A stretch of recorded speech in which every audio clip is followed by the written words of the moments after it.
प्राचीन काल में उज्जयिनी के महान राजा विक्रमादित्य न्याय, वीरता और बुद्धि के लिए संसार भर में प्रसिद्ध थे।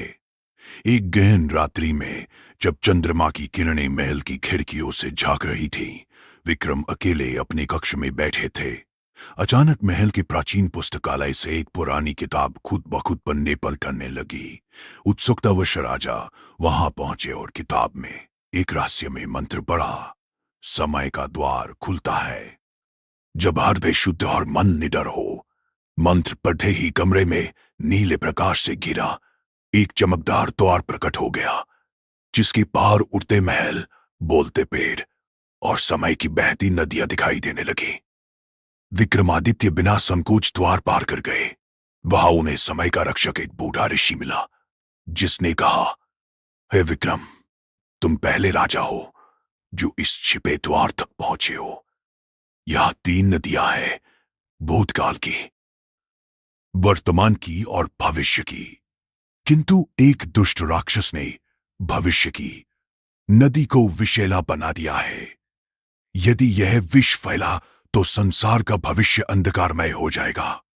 अनंत युद्ध, दुर्भिक्ष और दुख। विक्रम ने पूछा कि वे क्या कर सकते हैं। ऋषि ने बताया कि राक्षस को हराने के लिए 3 कठिन परीक्षाएं पास करनी होगी। पहली परीक्षा में विक्रम भूतकाल की नदी में उतरे। वहां उन्हें जब वे एक गरीब ब्राह्मण की जलती झोपड़ी नहीं बचा सके थे। इस बार उन्होंने अपनी वीरता से आग बुझाई और ब्राह्मण परिवार को बचाया। नदी शांत हो गई। दूसरी परीक्षा में वर्तमान की नदी ने उन्हें अपने राज्य का एक अन्यायपूर्ण पुराना नियम दिखाया, जो लोगों को बांधे हुए था।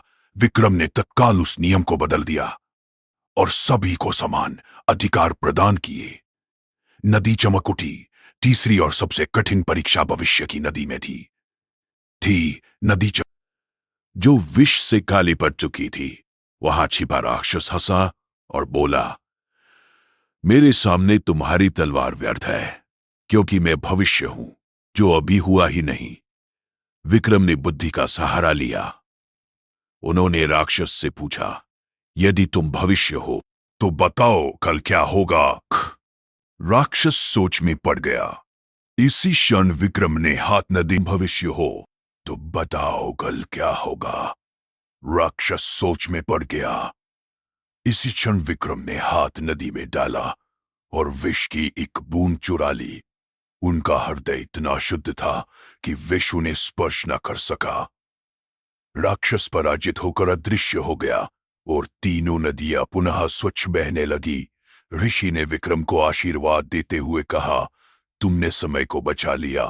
अब ये द्वार सदा के लिए बंद हो जाएगा, क्योंकि तुम्हारे समान निडर और न्यायप्रिय राजा दुर्लभ है। विक्रम लौट आए। महल में सुबह हो चुकी थी और वह रहस्यमय किताब गायब थी। राजा ने यह गुप्त कथा कभी किसी को नहीं बताई, किंतु उनके राज्य में अचानक सब कुछ और अधिक समृद्ध व सुखी हो गया। लोग कहने लगे कि भविष्य स्वयं पल का हो गया है। कहते हैं, समय के बीच छिपे द्वार आज भी कहीं है, पर उन्हें खोलने के लिए विक्रमादित्य जैसा शुद्ध हृदय और निडर मन चाहिए।